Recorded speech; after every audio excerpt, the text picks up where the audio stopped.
Proverbs 7. I'm going to read this to you. It's a story, but before I do, I'm going to tell you about it. It's a story about a young man who falls into temptation by a temptress woman, a harlot. She waits for him, like she sets him up. She waits for him. She tells him everything he wants to hear. Everything he wants to hear. She tricks him. Tells him, this, no one will ever find out. No, this is, it's going to be perfect. It's going to be perfect. And then her husband, she tells him her husband is gone and he won't be back home for a while. And then this young boy, he falls into this temptation. And he couldn't avoid her. She was on every street corner waiting for him, And he couldn't avoid her because she was setting him up. She was there at every direction he went to trick him. And little did he know that being tricked by her and falling into her temptation was going to cost him his life, his soul. He had no idea that for a few minutes of pleasure in his sin, that he was going to lose his life. She was a temptress. That's what she did. And she didn't do it just to him. She did it to many. She waited for young boys so that she could get them to fall into their sin. She is the harlot. She is the devil, basically. And she sets people up, especially young people who have no knowledge of the Bible. She waits for them in every corner,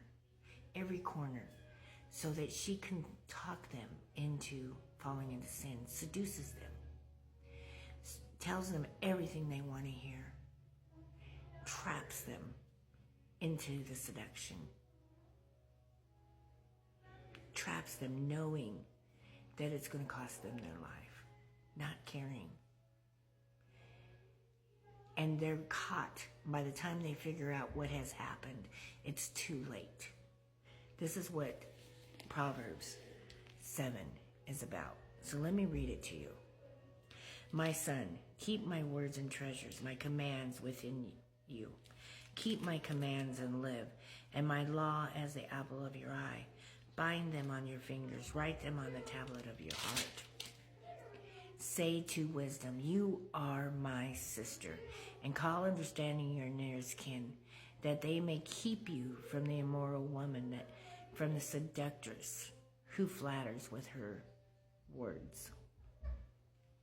For at the window of my house I looked through my lattice, and I saw among the simple, I perceived among the youths a young man devoid of understanding.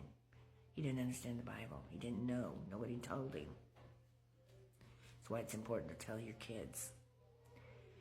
Passing along the street near her corner, and he took the path to her house.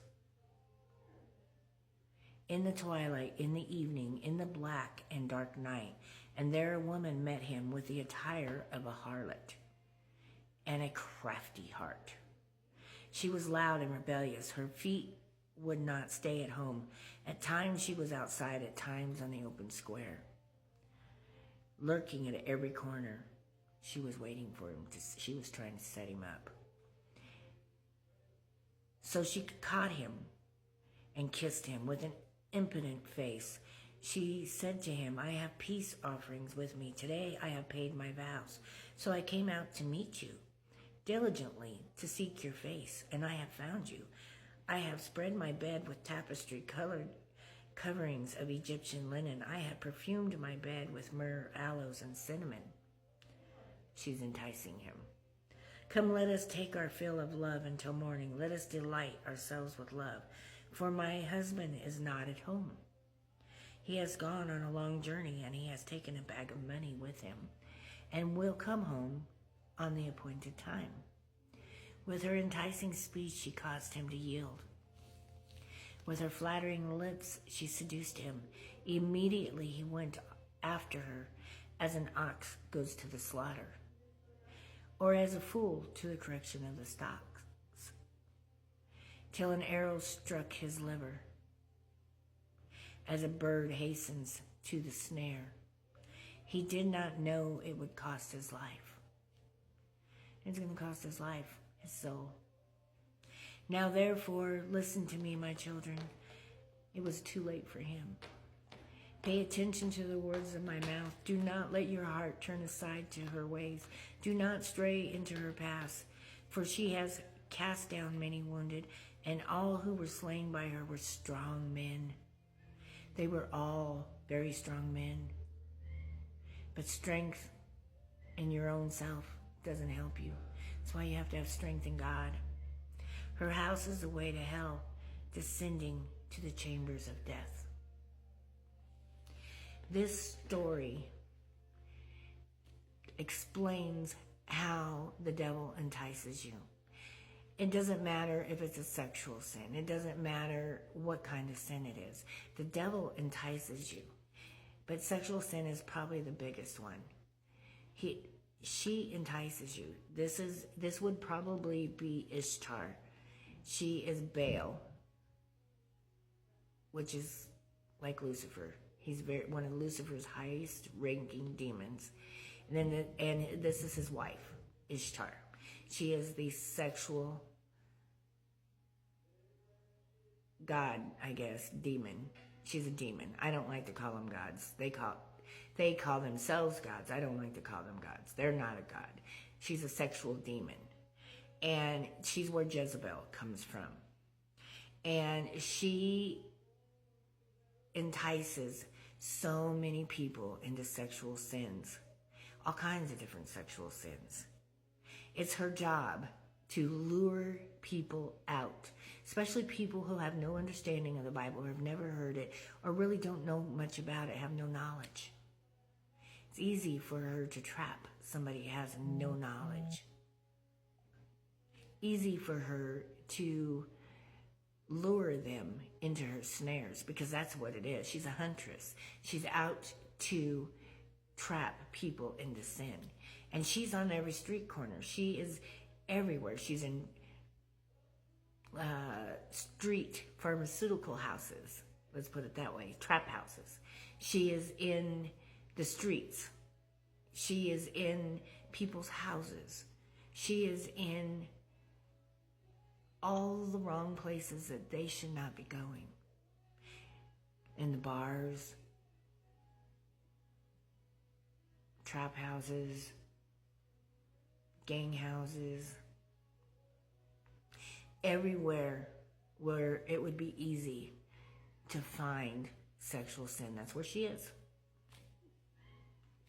And she lures not just young men, but women too.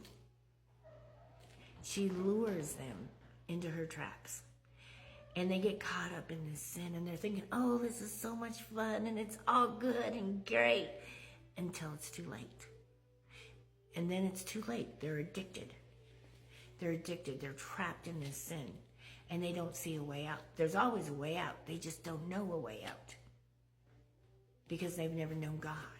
That's why it's so important for us believers to teach people about God, whether it be your children, which definitely you should teach your children, or somebody who just has never heard it, like someone who's caught in the traps of her snare. They don't know a way out. They don't see a way out. But there's always a way out. God is always there. Well, that's why it's so important we plant the seeds. Because if not, she traps them. And then pretty soon, they don't see a way out. No other way out than to lose their life. Either by suicide, or by passing away earlier of an overdose, or an alcohol abuse of overdose, or some kind of abuse, and they pass away earlier, never knowing God, never having figured out a way out of that trap. That's why it's so important we tell everybody.